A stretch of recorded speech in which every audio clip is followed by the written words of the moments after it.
Welcome to the Team Engagement Podcast, where leaders of teams share their insights. Brought to you by Blue Sky Business Consulting. We discuss 5 questions in about 15 minutes. Hello again, everyone, and welcome to the Team Engagement Podcast. I'm your host, Shawn Richards, and we're excited that you're joining us for another week of leadership ideas. And joining me today from San Francisco, California, this is Claire Giovino, and she is the founder and CEO of InboxDone. So Claire, thank you so much for joining me on the podcast today. What would you like the audience to know about InboxDone?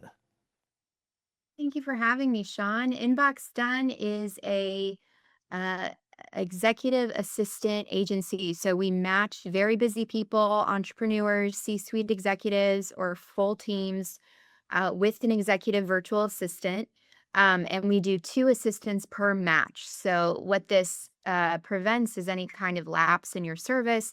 If someone has an emergency or a vacation, you always get service around the clock. And we hire primarily through North America as well, the US and Canada. And it's just an amazing way to buy back your time and design your perfect day through some delegation. Oh, I like that. And I like that you have 2, because it does happen that where I've never experienced it myself, but I've certainly had clients where the executive assistant leaves for a week or 2 weeks, and all of a sudden they can't function. And it's like, oh man, you don't realize how much you rely on that assistant until the time comes or something like that happens. So great. Thank you so much. I appreciate you sharing that. Wish you the best of luck, of course, with your business. Let's talk a little bit about some of the leadership questions that we're here to talk about. First question, Claire, how do leaders create a psychologically safe environment? Well, next year will be our 10th year in business. So in a decade of experience, we have over 100 people on our team now. The biggest thing I've seen, a couple things, is an openness to ideas and then seeing those ideas actually implemented and then in having an explanation for why those ideas might not be implemented right now. So it really fosters this culture of innovation and follow through too. We're not just saying we want your ideas, we're actually going to use your ideas. That's a big one. Another one is anyone who onboards with us. So any assistant that a listener might be matched with if they choose to work with us fills out a how to work with me form that specifically covers feedback. So how do you like to receive feedback? And the answers are a range of very direct, please get to the point. I feel respected if you respect my time, to give me a compliment first and then the feedback and then another compliment. And so it circumvents and mitigates so many future issues and concerns Yes.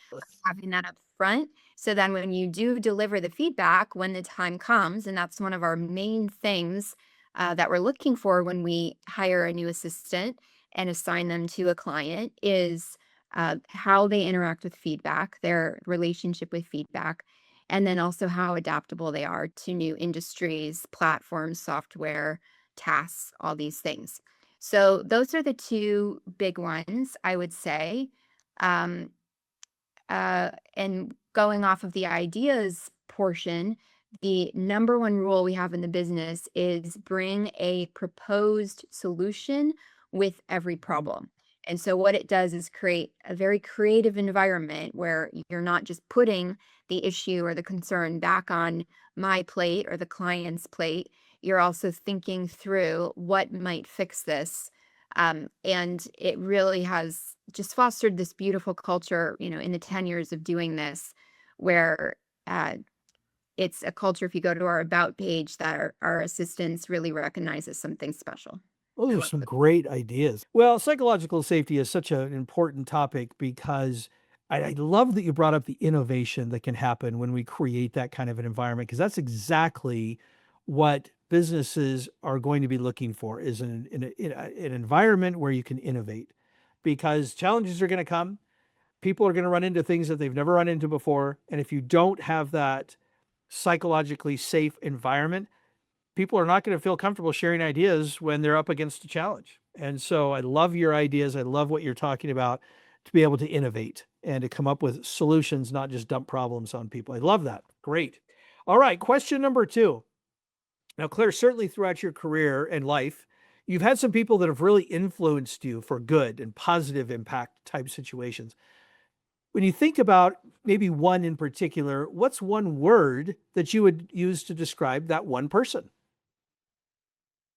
I have to say my parents, and the word I would go with is evolving, Mm, because they are a really good example of not getting stuck in your ways as you get older, but continually having a beginner's mindset, always learning, always trying on different versions of yourself, shedding an old version of yourself if it feels like it doesn't fit anymore. And I think it's easy because life is hard to become rigid as you get older, and I've just loved seeing their continual evolution, in what they're willing to try and experiment with. And, we have this sense of self, of who I am, and a lot of times we view that as something that's fixed. And in some parts it is, but I really admire people who uh, test that assumption to see, what can I try, and what new things can I take on, and if I expand my comfort zone, what could happen? And there's a beautiful quote, I forget who it's by, but life expands in proportion to our courage. So that's mm. something that, even with our clients, they've been the solopreneur for this long, and they have this idea that I'm the one who answers my emails, and I'm the one who knows best for my business, and no one could possibly step in at the level that I run my business. And so that in itself, it's so fun to see really equipped assistants come in and not only learn to think like them and how they would respond to messages and action tasks, but then to have this fresh set of eyes on the situation where maybe you've always been steeped in the weeds of your business and you might have some blind spots. So bringing in fresh eyes can really reveal a lot and elevate you to that next level of your business and your life. Oh, I love that. Evolving. That's such a great word. Always evolving. And I admire your parents for being the type of people that say we're not going to get stuck in our ways. I think that's fantastic. And that leads very well into our next question, which is how can leaders foster a growth mindset, either in themselves, the leader themselves, or instill that in their team? It goes back to a lot of what we said in the first question, that Yeah. that innovation of bringing a proposed solution is a huge one with every problem, but then also a proposed recommendation. So maybe we have a lot of our assistants, they see the problem. Okay, this is happening and there's no process or system in place for how to handle this. So we know that we have to build that now to prevent this from happening again. One idea I love is only new problems. So the goal is let's try to never repeat a problem from recurring. Let's create a system that solves it. And then we're only ever facing new problems. And then we get to create the systems for how to navigate those. But they are looking at a problem, bringing a couple proposed solutions. So coming to say you're the very busy client. Okay, here's the problem. I could try X, Y, or Z. My recommendation is this because of X, Mhm. Y, Z. And so now instead of the client needing to use their precious mental energy, of which we all have a limited amount every day, they're just quickly signing off on, "Yep, let's go with option X. Sounds great." And it's a very minimal involvement needed on their part, and it also fosters that creativity and innovation in their team and their assistants. Oh, I really like that. And you're absolutely right. Those two questions do tie together very neatly. And probably no shock, but that's why they're being asked that way because the host here, Shawn, me, knew that there was a correlation there. And so thank you for tying those together because there really is. In order to have growth, you have to have the psychological safety. You just have to. And for leaders to really understand the needs of the people to innovate and create and problem solve, that psychological safety has to be there and they have to be empowered. And so I appreciate you describing that process so eloquently. Let's go to question number four. And this is again, it kind of ties into some of these other questions. When we talk about emotional well being and good mental health and some of those things, leadership can be really taxing, very stressful sometimes. How can leaders manage that emotional wellness for themselves? lots I could say on this, but the starting point I found is elimination, automation, and delegation does a lot.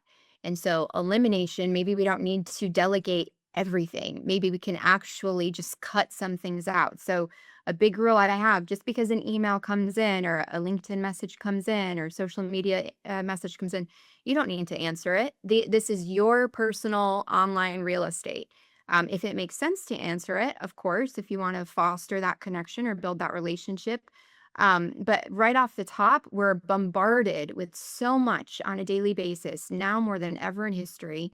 And not everyone should get a spot on our calendar. And not everyone does need a response. And you can set up an automated response to do that for you if you want. But that's a big one. What can you just eliminate off the top? Because we do have these limited resources of time, energy, attention, money. And so we have to use them in the most um, optimized, maximized way. And then next is automated. So maybe automating that response or setting up the filters or the zaps through Zapier that does a lot of the stuff in the background for you. And then the third is when you bring in that help with an assistant or that delegation where they can now come in and run 80% of what's left, if not more. And they can help you, too, with those first steps. A really good assistant can. So that's the framework I love to work off of. That helps you reclaim your days. And as I'm sure you know, when you're working for yourself, it's so tricky to designate between personal and work. Like if Yes. I do the bulk of my work on my phone, but then that's all mixed in with everything personal, it's so easy to find myself, oh, now I'm answering this email. And so time blocking, of course, putting unavailable times in your calendar. My phone is actually on do not disturb 24/7, except for like 10 contacts. And for lack of a better word, this is something our assistants do for our clients is training your customer or your client of when they can expect to hear from you. And if your Mhm. client's used to hearing from you immediately, within 20 minutes, that's their expectation. But you can change that expectation to be within 24 hours, and 99% of people happily adapt. And so, I've also seen automated messages go out of, I can't respond to email right now because I'm focusing on my mental health or I'm writing my book. I promise I'll get back to you at this date. So just being very intentional with your calendar, with your devices, using your assistants as the guardian of your time and of your calendar is a huge benefit of having an assistant where if you struggle to do that and create those healthy boundaries, they can do it for you. I really like what you said at the very, very end there about healthy boundaries, because in my view, that is one of the keys to, especially in a very, very, very busy, whether you're a solopreneur or a CEO of a large company or everywhere or anywhere in between, being able to kind of know where your boundaries, this is what I'm going to respond to. This is what I'm not. This is how I'm going to respond. Automate it as much as you can. And yeah, when it's appropriate, bring in that assistant and let them handle a lot of that detail as well. But such an important topic, and that's why we're talking about it this season on the Team Engagement Podcast, is to talk about mental health and how leaders can really manage that within themselves. So thank you for sharing those ideas. All right, let's get to our last question here. This is kind of the fun question. Tell us a little bit about the first job you ever had. Um, I've been an entrepreneur since childhood. I've had like very few traditional jobs. So, my first entrepreneurial endeavors, I will say, in lieu of like a traditional job, was I, at 8 years old, would go door to door and offer my cleaning services. And a lot of my neighbors hired me. And then the real innovation was I was noticing our dog was just like shedding hair all over the house. And so I started gathering it up and sewing little pillows with the dog hair in there, Really? and then I would offer to sew on the initials of my neighbors door to door. So that was one of my first offerings, dog hair pillows. Yeah. Holy cow, you really are an entrepreneur since birth. That is really impressive. I don't think I've ever had somebody talk about making pillows out of pet hair. That is such a creative idea. You should do it more. Allergy. The allergies are, yeah, that's a little bit of a tricky thing because we have two cats. Not that anybody cares, but I'm going to throw it out. and I find hair everywhere, and it's really annoying. So anyway, Claire, thank you so much for taking time to be on the podcast with me today. I really appreciate your insights. How can people get a hold of you? Inboxdone.com. You can book a free call, see if it's a good fit for you. And if you're not ready to work with us yet, you can go to inboxdone.com/playbook, and that will give you just a free in-depth guide on how to hire and onboard and train an assistant if you want to do it yourself. And then for me personally, just Claire@inboxdone.com. Fantastic. Thank you so much. And thanks to all of you who are joining us every week. We hope that you'll continue to join us.